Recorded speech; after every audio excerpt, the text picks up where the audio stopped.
নাফিজা, আপনাকে ধন্যবাদ। আপনি জানেন জুমার নামাজ, শুক্রবার জুমার নামাজের পরপর কিন্তু এই শাহবাগেই তারা অবস্থান কর্মসূচি করে এবং রাতভর কিন্তু তারা এই শাহবাগেই কাটিয়েছে।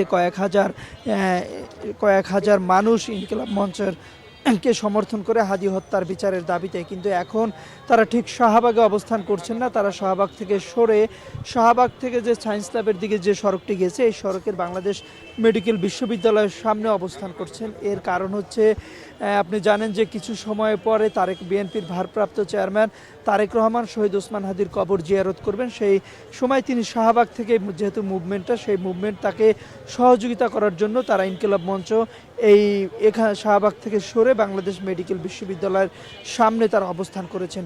এবং যখন তারেক রহমান এই শাহবাগ এলাকা ত্যাগ করবেন তখন আবার তারা দুপুর 12টা নাগাদ আবার শাহবাগের মোড়ে সেই সড়কের উপর অবস্থান কর্মসূচি নিয়ে তাদের বিচারের দাবিতে টানা অবস্থান চালিয়ে যাবেন। তবে এখন কিছু এইখানে অবস্থান কর্মসূচিতে লোকসংখ্যা এখন কিছু কম দেখা যাচ্ছে, কিন্তু আস্তে বেলা সময় যত বাড়ছে তত কিন্তু এদের সাথে এসে আরও মানুষ যুক্ত হচ্ছে, বিভিন্ন শ্রেণী পেশার।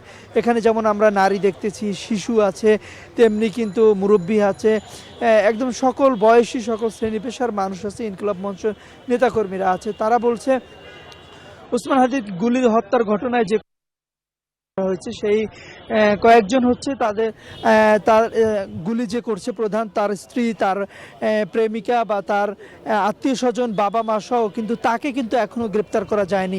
সেই মূল হোতাকে গ্রেপ্তার করার দাবিতে কিন্তু তারা এই টানা অবস্থান কর্মসূচি দিয়েছে। এছাড়া তারা জানিয়েছে যে যতক্ষণ তারা একটি সরকারের কাছে দাবি জানিয়েছে যে সরকার কতটুকু এগিয়েছে এই প্রধান কুশলীপকে ধরতে, সেটা তাদেরকে একজন সরকারের উপদেষ্টা তাদের এই অবস্থান কর্মসূচিতে উপস্থিত হয়ে, সশরীরে উপস্থিত হয়ে তাদের কাছে ব্যাখ্যা দাবি করছেন। যতক্ষণ পর্যন্ত সরকারের কোনো উপদেষ্টা, বিশেষ করে স্বরাষ্ট্র উপদেষ্টা এখানে এসে তাদের কাছে ব্যাখ্যা না দিবেন ততক্ষণ পর্যন্ত তারা এই অবস্থান কর্মসূচি চালিয়ে যাওয়ার ঘোষণা দিয়েছেন।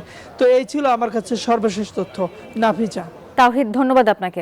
এর একটি মাত্র পিল আপনাকে করবে টেনশন ফ্রি। এসএমসি নোরেক্স 1, এক পিলের সমাধান।